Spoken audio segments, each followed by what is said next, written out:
You're watching CFTV News. My name's Anita Pint and our top stories today. CF Week has been taking the country by storm and we will hear from people whose lives have been affected. A new form of Physio has been announced by the University of West Castershire and a notorious gangster has finally been arrested.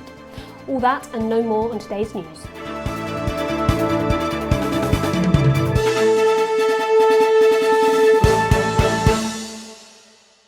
And a very good evening to you. Our first story today, Cystic Fibrosis Week has been taking over the UK. Many people have been raising awareness and raising funds for the Cystic Fibrosis Trust. Alan Morpack went to find out more. Cystic fibrosis affects thousands of people in the UK and today is Wear Yellow Day for CF. Now due to the recent pandemic it has meant that hundreds of fundraising events have been cancelled. If you would like to donate to the CF Trust, simply text YELLOW to 70500. That's YELLOW to 70500.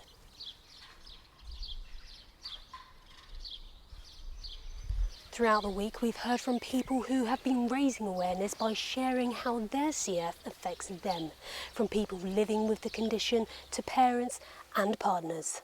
Take a look at this.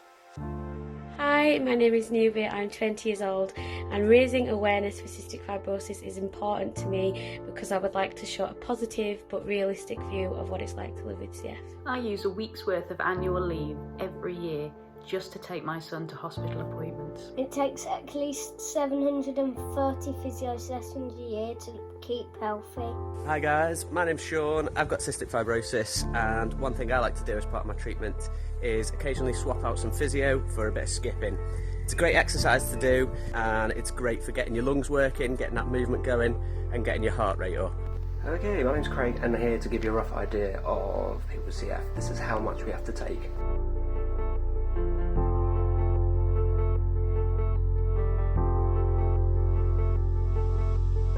I rode 150 miles from Whitehaven to Tynemouth whilst on oxygen to raise money for cystic fibrosis care. So being married to somebody with CF, I could tell you about all the little changes that we've had to make to our life. I could tell you about the care needs that I have to help him with, or I could tell you about one of the biggest lessons that we've learned after having quite a tricky few years. And that is that you have to make every breath count. If I want to have some crisps and I'm not planning on eating the whole bag, I have to weigh them. For these, I need 2 quinines. 3 weeks ago I was lucky enough to start this triple combination drug called Trikafta. In that time, since then, I've managed to run a 5k and I've gained over 20% of my lung function back. So this is a pretty incredible medicine and everybody needs it. Dancing has always been a passion of mine, and when I decided to join ballet, I didn't only discover that I absolutely adored performing, but it's also done absolute wonders for my health, including my chest. People with cystic fibrosis are used to having to pop pills when they eat, and while post-transplant that doesn't normally change, there are a few additional considerations. So things like no blue cheese, no runny eggs, no rare meat, as all these things are considered high-risk foods and advised not to be eaten post-transplant. I wear oxygen overnight so that I can breathe properly while I'm asleep. A lot of people with CF struggle with their weight, gaining weight, and they struggle to keep the weight on when they've got it. And like myself, a lot of CF patients, they opt for overnight feeding through a feeding tube that goes into the stomach. These are the sort of dosages of feeds that we have. For me, that's a 500ml bottle, which would be 1 dose. Now these can take anywhere from sort of 3 to 8 hours to go through, again depending on the dosage, and they go through just this feeding machine there. I'm doing MS medicine. Okay, so this is Nurse Daisy helping Auntie Emma with her medicine. Hi everybody, my name's Heather and I've got cystic fibrosis. I just wanted to share my lockdown bookcase with you. This is what a CF1 looks like. I've got diabetes as well, so you'll see some light diabetic meds on there as well. And there you have it, lots and lots of meds that keep me alive every day.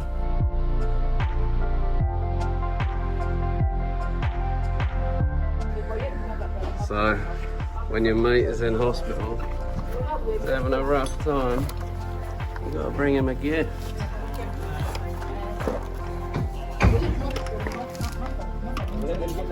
I have to do exercise every day to help with chest clearance. From all of us here at the Cystic Fibrosis Trust, I would like to say a massive thank you for raising much needed awareness and loads of donations. My name's Susan and I work for the Cystic Fibrosis Trust, and I would just like to say a massive, massive thank you to all our supporters out there. We couldn't do it without you, and thank you to every single one of you. Our next story this evening. New reports suggest that a new form of physio has recently been discovered. A study done in the University of West Castershire shows that drum and bass gigs can actually be beneficial to help shake the mucus from the lungs from someone living with cystic fibrosis. Lorna Moe has been speaking to a young man who's felt the significant benefits. Thank you, Anita. Yes, as we know, thick, sticky mucus clogs up the airways in someone living with cystic fibrosis. And this can lead to chest infections, which can then lead to lung damage. And this is why it is so important to do physio on a regular basis. So I'm here today in West Castershire with Jimmy Gray, who's been experiencing the full effects of drum and bass music. Jimmy, thank you for joining us today. Now, can you tell me how this has helped you and when you first started to notice a change? Yeah, so I went to a Chase and Status gig once, and you know when the bass is so loud it like reverberates in your chest? That's when I knew I was onto something here. And I even did my hypertonic saline before I went, which I never do, and I coughed up all sorts. So how did you know it was the vibrations from the music? Because I assume you were jumping around at the gig, so it stands to reason that the physical movement would have been the catalyst rather than the drum and bass itself. No, it was definitely the drum and bass beats, because if you ever tried jumping around at a gig with cystic fibrosis, you wouldn't last 2 minutes, mate. Okay, well, it's incredible to hear it's had such a massive change in your life. And what does your physiotherapist think about this? They just told me to keep doing my a cappella.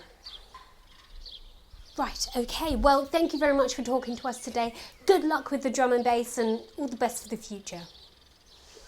Clinical trials will begin later on this year to see the full effects of drum and bass physio.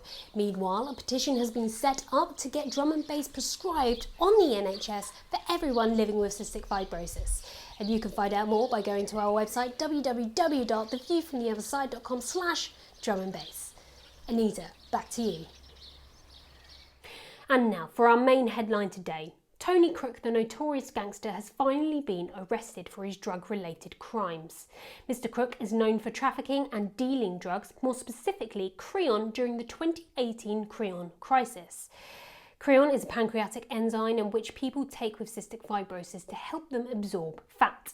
Mr. Crook illegally sold Creon on the black market for up to £30,000 during a global shortage. Roderick Poole, the lead commissioner on the case, gave a statement earlier today.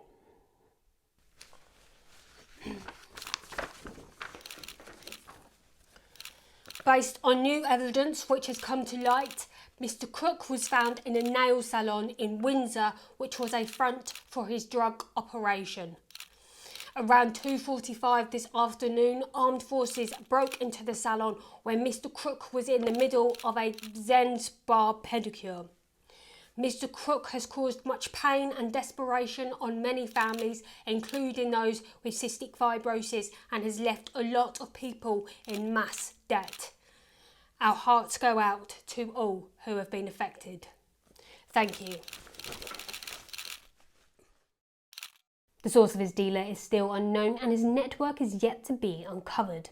Meanwhile, Tony Crook will face trial in court within the next couple of months. You can find out more about the Creon crisis by clicking the link in the description bar below.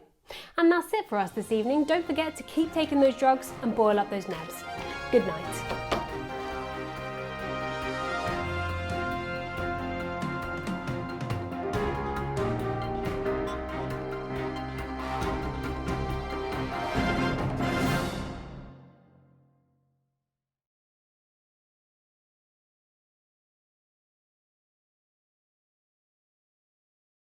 Hello, you are watching, I was going to say ITV News then. But you wouldn't see this on ITV, would you? Well, you wouldn't see it on any TV, Kate.